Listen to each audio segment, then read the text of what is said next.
Sabi ni Aling Pining, ang mga matching ay kumakain ng saging. Kung ikaw din ay kumakain ng saging, ikaw din ba ay matching? Yan na namang video ang makikita natin ngayon. At ito naman ngayon ay sa Pilipinas na banana plantation in the Philippines kasi nga po ang Pilipinas ay exporter at hindi nga basta exporter, top exporter din ng saging. Hindi ko lang alam kung marami bang kumakain o top consumer din ba ng banana ang mga Pilipino. Kaya maraming nagtatanim ng saging dito sa Pilipinas. So yun, so ito po ay isang malaking farm, banana plantation dito sa Pilipinas. Specifically sa Mindanao. Ayan po, sabi niya, Mindanao is the most ideal for growing banana. So ayan po, yung mga nakuha na nilang bunga ng banana nasa plantation na yan. So ayan, ang tatravel na yung mga banana. Yan. Matahimik ang kanilang biyahe, walang traffic. Yan, tapos, ang gagawin sa banana?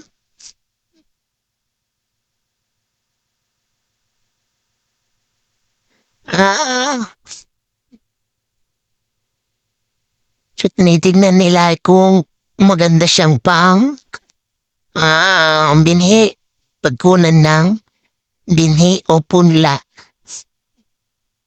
So, doon pala sa farm na yun, gano'n. Tinitingnan talaga nila yung magandang punla. So, yun na yung maliliit na banana, punla ng banana. Kaya nagtanim sila isa-isa sa isang pot. So parang tao din na nilagay muna sa laboratory para sigurado na hindi siya may infect. Yan. Ang tinanim nilang banana mula doon sa pinili nila na pinagkuhanan ng punla na yun.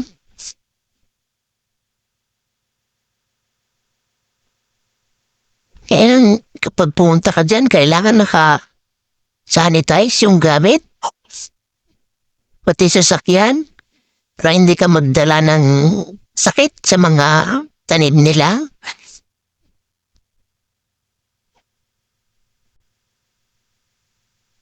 Ayan naman yung kanilang talaga naman. Ibang klase. High-tech. Spray sila ng fungicide. So, ini-sprayan din pala nila yung mga banana tanim nila. Unlike kasi dun sa mga tinatanim natin sa mga bakuran natin, hindi na natin ini-sprayan. So, yun talaga naman, yun, purong-puro na organic. Pero, siyempre, yun naman kasi ay pang-konsumo natin. Ito, pang-export naman talaga ang goal.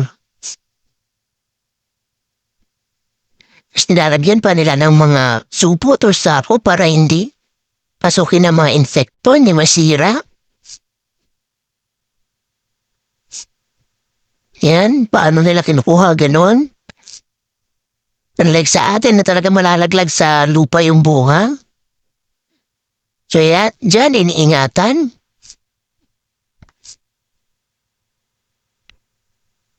So ang pag-harvest na, tao-tao manual, walang machine na mag-harvest. O ayan meron pa silang kandan.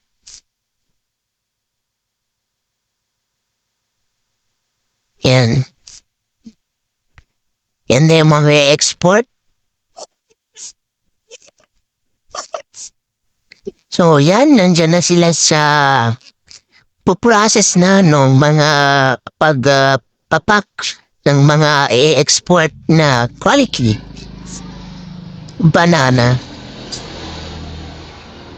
Yan, so marami silang empleyado.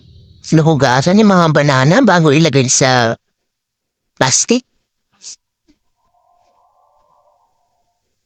Yan. Pero ano, parang siguro ito lang sa video na to pero isang klase lang yung sa tingin ko isang klase lang ng or variety ng banana yung nandyan napatanim. Kasi pare-pareho yung kanina dun sa binabalot nila. Pare-pareho yung itsura. Ganyan lahat. So, puro ganyan siguro yung tanim nila. Yan. Okay, so yan yung mga wala pang bunga na tinanim nila.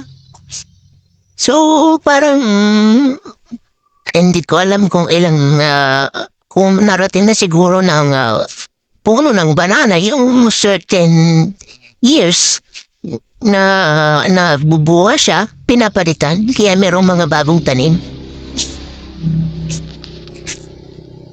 Para siguro sa magandang buha. O yan na, yung mga travelers.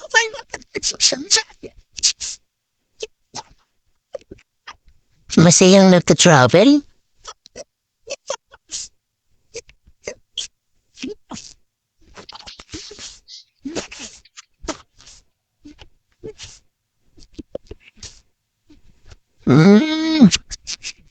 Napupunta pala sila sa Japan. Mga saging na yan. Yung mga saging na yan nakapunta na ng Japan. Ikaw kaya?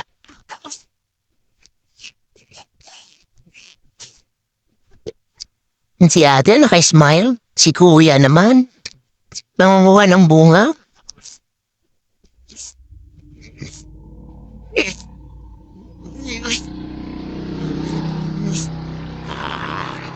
Yan, may meeting sila. Kayong istorbo. May tour. Is pa tour si governor. Yan, housing siguro ng mga ano yon, empleyado. Yan, malawak talaga. Plantation. Baka isang araw hindi mo payanin yan malibot ng ano, maglalakad.